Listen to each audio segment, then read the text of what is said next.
بسم الله الرحمن الرحیم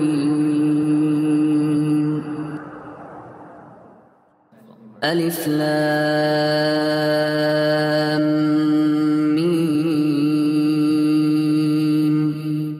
الف لام میم ذلك الكتاب لا ريب فيه هدى للمتقين این کتابی است که هیچ شکی در آن نیست و مایه هدایت پرهیزگاران است. الذين يؤمنون بالغيب ويقيمون الصلاة ومما رزقناهم ينفقون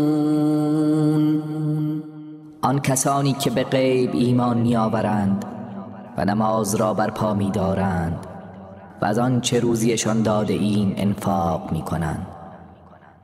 والذين يؤمنون بما أنزل إليك وما أنزل من قبلك وبالآخرة هم يوقنون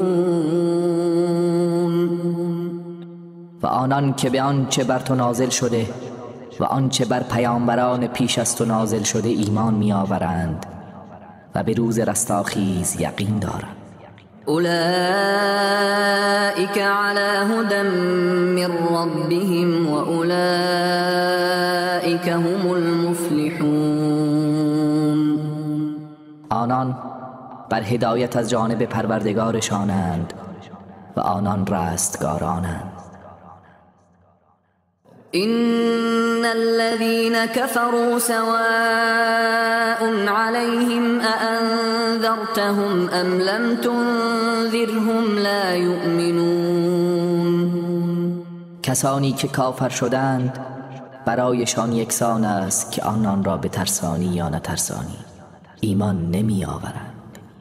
ختم الله على قلوبهم وعلى سمعهم وعلى أبصارهم غشاوة ولهم عذاب عظيم خدا بر دلها و گوشهایشان مهر زده است و بر چشمهایشان پرده است و برای آنها عذاب بزرگی است.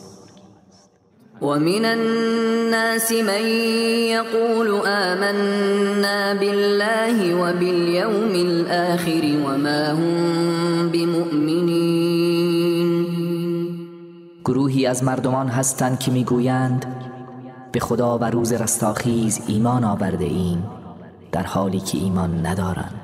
يخادعون الله والذين آمنوا وما يخدعون إلا أنفسهم وما يشعرون آنان به نظرشان خدا و مؤمنان را فریب میدهند در حالی که جز خودشان را فریب نمیدهند ولی نمیفهمند.